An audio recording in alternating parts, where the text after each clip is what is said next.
ಮಂಡ್ಯದಲ್ಲಿ ನಡೆದಂತ ಘಟನೆ ಸದ್ಯ ಪೊಲೀಸರ ವಿರುದ್ಧ ಸಾರ್ವಜನಿಕರ ಆಕ್ರೋಶಕ್ಕೆ ಗುರಿಯಾಗಿದೆ. ಪೊಲೀಸರ ಕಾರ್ಯವೈಖರಿಯ ಬಗ್ಗೆ ಜನ ಪ್ರಶ್ನೆ ಕೇಳ್ತಾ ಇದ್ದಾರೆ. ಟ್ರಾಫಿಕ್ ಪೊಲೀಸರ ಕಾರ್ಯವೈಖರಿಯ ಬಗ್ಗೆ, ಟ್ರಾಫಿಕ್ ಪೊಲೀಸರ ಎಡವಟ್ಟಿನ ಕಾರಣಕ್ಕಾಗಿ ಮಗು ಬಲಿಯಾಗಿದೆ ಅನ್ನುವಂತ ಆರೋಪವನ್ನು ಸ್ಥಳೀಯರು ಮತ್ತು ಮಗುವಿನ ಪೋಷಕರು ಮಾಡ್ತಾ ಇದ್ದಾರೆ.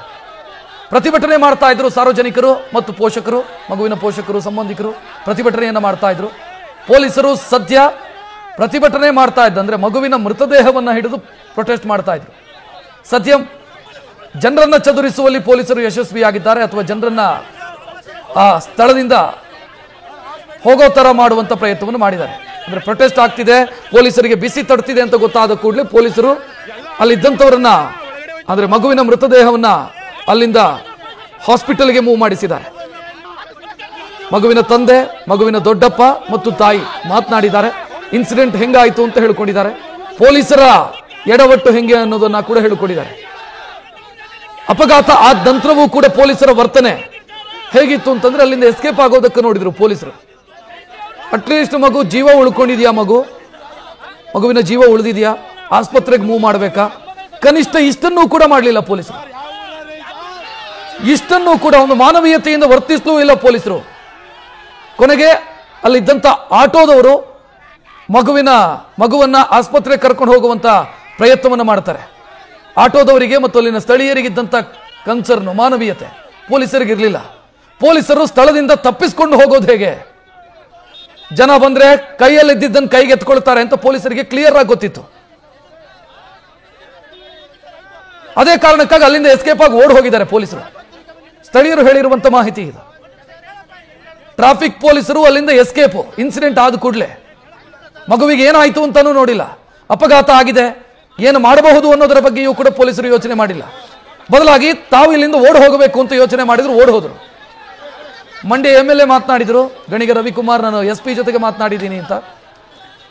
ಯಾರಿದಕ್ಕೆ ಕಾರಣ, ಯಾರಿಂದಾಗಿ ಎಡವಟ್ಟಾಗಿದೆ, ಆ ಪೊಲೀಸ್ ಸಿಬ್ಬಂದಿಯ ವಿರುದ್ಧ ಕ್ರಮ ಕೈಗೊಳ್ತೀವಿ ಅಂತ ಹೇಳ್ತಿದ್ದಾರೆ. ನೋಡ್ತಾ ಇದ್ದೀರಿ, ಮಗುವಿನ ಮೃತದೇಹವನ್ನ ಸದ್ಯ ಆಸ್ಪತ್ರೆಗೆ ಮೂವ್ ಮಾಡಿದ್ದಾರೆ ಮುಂದಿನ ಕಾನೂನು ಪ್ರೊಸೀಜರ್ ಕಾರಣಕ್ಕಾಗಿ. ಜನಾಕ್ರೋಶ ಭುಗಿಲೆದ್ದಿದೆ. ಇಲ್ಲಿ ಪೊಲೀಸರ ವಿರುದ್ಧ ಆಕ್ರೋಶ ವ್ಯಕ್ತವಾಗ್ತಾ ಇದೆ. ಫೈನ್ ಕಟ್ಟಿಲ್ಲ ಅನ್ನೋ ಕಾರಣಕ್ಕ, ಅಥವಾ ಫೈನ್ ಕಟ್ತೀವಿ ಮಗುವನ್ನು ತಂದು ಕೊಡೋದಕ್ಕೆ ಸಾಧ್ಯನಾ ಅಂತ ಜನ ಪ್ರಶ್ನೆ ಕೇಳ್ತಾ ಇರೋದು. ಕಳ್ಳರನ್ನು ಹಿಡಿದಂಗೆ ಹಿಡಿತೀರಲ್ವಾ, ಒಂದು ಟ್ರಾಫಿಕ್ ರೂಲ್ಸ್ ವೈಲೇಟ್ ಆಯ್ತು ಅನ್ನೋ ಕಾರಣಕ್ಕಾಗಿ. ಪೊಲೀಸರ ಕೆಲಸ ಇದಾನ, ಇವರು ಕಲೆಕ್ಷನ್ಗೆ ಇಳಿದಿದ್ದಾರೆ ಪೊಲೀಸರು ಅಂತ ಸ್ಥಳೀಯರು ಹೇಳ್ತಿದ್ದಾರೆ.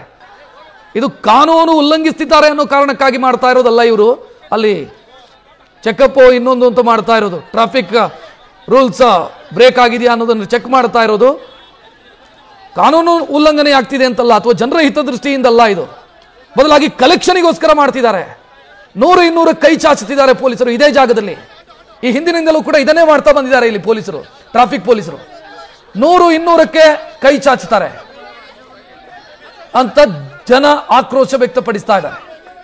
ಇಲ್ಲಿ ಇವತ್ತು ಅಂತಲ್ಲ, ಪ್ರತಿದಿನನೂ ಇದೇ ಗೋಳು ಪೊಲೀಸರದು. 3 ಜನ, 4 ಜನ ಕಳ್ಳರನ್ನು ಹಿಡಿಯೋದಕ್ಕೆ ನಿಂತಿರ್ತಾರೆ. ಸರಗಳ್ಳರನ್ನು ಹಿಡಿಯೋದಕ್ಕೆ ನಿಂತಂತೆ ನಿಂತಿರ್ತಾರೆ.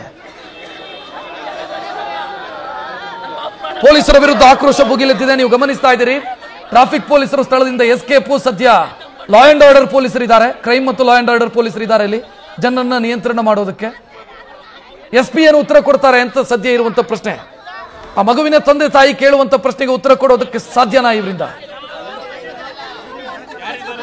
ಮಗು ಆಸ್ಪತ್ರೆಗೆ ಕರ್ಕೊಂಡು ಬರ್ತಾ ಇದ್ದಿದ್ದು ಮಗುವಿಗೆ ನಾಯಿ ಕಚ್ಚಿತ್ತು. ಟ್ರೀಟ್ಮೆಂಟ್ ಕಾರಣಕ್ಕಾಗಿ ಬೈಕಲ್ಲಿ ಬರ್ತಾ ಇದ್ರು ಮದ್ದೂರಿಂದ ಮಂಡ್ಯಗೆ. ಪೊಲೀಸರಿಗೆ ಒಂದಿಷ್ಟಾದ್ರೂ ವಿವೇಚನೆ ಇರಬೇಡವಾ? ಅರ್ಜೆಂಟ್ ಅಲ್ಲಿ ಎಲ್ಲೋ ಹೋಗ್ತಿದ್ದಾರೆ ಅಂತಂದ್ರೆ ಏನೋ ಮೆಡಿಕಲ್ ಎಮರ್ಜೆನ್ಸಿ ಅಂತ ಹೇಳಿದ್ದಾರೆ. ಅದರಲ್ಲಿ ಒಬ್ಬ ಸಿಬ್ಬಂದಿ ನಿಲ್ಲಿಸ್ತಾರಂತೆ, ಒಬ್ರು ಹೋಗಿ ಅಂತ ಹೇಳಿದ್ರೆ ಮತ್ತೊಬ್ಬ ಸಿಬ್ಬಂದಿ ನಿಲ್ಲಿಸ್ತಾರಂತೆ. ಜನಸ್ನೇಹಿ ಪೊಲೀಸರು, ಜನಸ್ನೇಹಿ ಪೊಲೀಸ್ ವ್ಯವಸ್ಥೆ ಅಂತ ನಮ್ಮ ಹೋಮ್ ಮಿನಿಸ್ಟರ್ ಯಾವಾಗ್ಲೂ ಹೇಳ್ತಾರೆ. ಜನಸ್ನೇಹಿ ಪೊಲೀಸ್ ವ್ಯವಸ್ಥೆ, ಇದು ಜನಸ್ನೇಹಿ ಪೊಲೀಸ್ ವ್ಯವಸ್ಥೆನ? ಯಾವ ಸುಡುಗಾಡು ಜನಸ್ನೇಹಿ ವ್ಯವಸ್ಥೆ ಇದು? ಜನರನ್ನ ಸುಲಿಗೆ ಮಾಡೋದು, ಜನರಿಗೆ ಟಾರ್ಚರ್ ಕೊಡೋದು, ದೌರ್ಜನ್ಯ ಮಾಡೋದು ಪೊಲೀಸ್ ವ್ಯವಸ್ಥೆನ ರಾಜ್ಯದಲ್ಲಿ? ಜನಸ್ನೇಹಿ ಪೊಲೀಸರು ಅಂತಂದ್ರೆ ಏನು? ಜನಸ್ನೇಹಿ ಪೊಲೀಸರು ಅಂತಂದ್ರೆ ಹೋಮ್ ಮಿನಿಸ್ಟರ್ ಉತ್ತರ ಕೊಡಬೇಕಿದಕ್ಕೆ. ಟ್ರಾಫಿಕ್ ಪೊಲೀಸರು ಎಲ್ಲ ಮಿತಿಯನ್ನ ದಾಟಿ ಹೋಗಿದ್ದಾರೆ ಅಂತ ಅನಿಸ್ತಾ ಇದೆ. ಇದು ಇಲ್ಲಿ ಇಂತಲ್ಲ, ಎಲ್ಲಾ ಕಡೆ ಇದೇ ಆಗ್ತಿದೆ. ಅಂದ್ರೆ ಇವ್ರಿಗೆ ಏನಾದ್ರು ಸರ್ಕಾರ ಟಾರ್ಗೆಟ್ ಕೊಟ್ಟಿದ್ಯಾ, ಇಷ್ಟು ಕಲೆಕ್ಷನ್ ಆಗಲೇಬೇಕು ದಿನಕ್ಕೆ ಅಂತ? ಟಾರ್ಗೆಟ್ ಕೊಟ್ಟು ಮಾಡಿಸ್ತಾ ಇದೆಯಾ ಸರ್ಕಾರ? ಸರ್ಕಾರ ಉತ್ತರಿಸಬೇಕಿದಕ್ಕೆ. ಪೊಲೀಸರಿಗೆ ಟಾರ್ಗೆಟ್ ಕೊಟ್ಟು ಇಷ್ಟು ಕಲೆಕ್ಷನ್ ಮಾಡಿ ದಿನದಂತ್ಯಕ್ಕೆ, ತಿಂಗಳ ಅಂತ್ಯಕ್ಕೆ ಇಷ್ಟು ಕಲೆಕ್ಷನ್ ಮಾಡಿ ಅಂತ ಏನಾದ್ರು ಮಾಡಿಸ್ತಾ ಇದ್ದೀರಾ? ಇಲ್ಲ ಅಂತಂದ್ರೆ ಇಷ್ಟೊಂದು ಹಪಾಹಪಿ ಯಾಕೆ? ನಂಬರ್ ಪ್ಲೇಟ್ ಇದ್ದೊಂದು ಫೋಟೋ ತಗೊಳ್ಳೋದು, ನೋಟಿಸ್ ಕಳಿಸೋದು, ಇಷ್ಟನ್ನು ಮಾಡೋದಕ್ಕಾಗಲ್ಲ. ಅಲ್ಲ, ಡಿಜಿಟಲ್ ಇಂಡಿಯಾ ತಾನೇ ಈಗ, ಆ ವ್ಯವಸ್ಥೆನೂ ಇದೆ. ಅದನ್ನು ಬಿಟ್ಟು ಯಾರು ಏನು ಎಲ್ಲಿಗೆ ಅರ್ಜೆಂಟ್ ಆಗಿ ಹೋಗ್ತಿದ್ದಾರೆ ಯಾವುದನ್ನು ನೋಡದೆ ನನ್ನ ಕಲೆಕ್ಷನ್ ನನಗೆ ಬಂದ್ರೆ ಆಯ್ತು, ನನಗೆ ದುಡ್ಡು ನನಗೆ ಬಂದ್ರೆ ಆಯ್ತು, 100-200 ಸಿಕ್ಕಿದ್ರೆ ಆಯ್ತು ನನಗೆ ಅಂತ ಯೋಚನೆ ಮಾಡ್ತಾರೆ ಅಂತಂದ್ರೆ ಏನ್ ವ್ಯವಸ್ಥೆ ಇದು?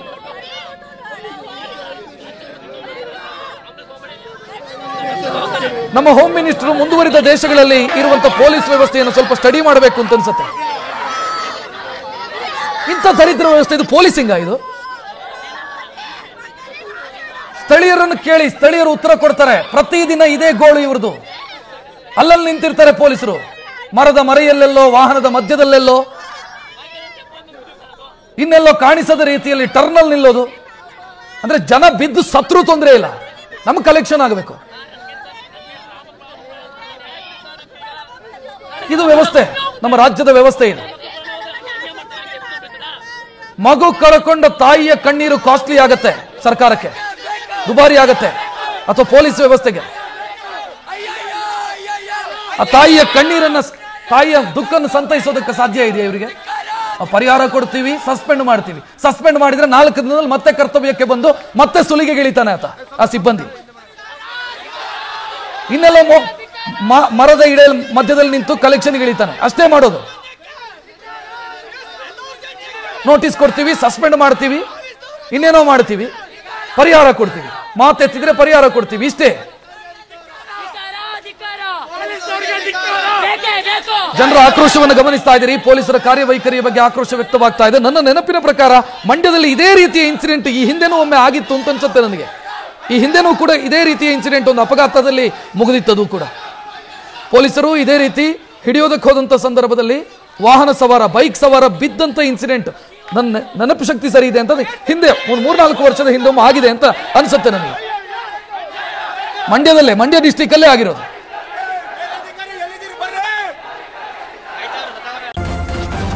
ನ್ಯೂಸ್ ಫಸ್ಟ್, ನಿರ್ಭೀತಿಯಿಂದ ನಿಮ್ಮ ಪರವಾಗಿ.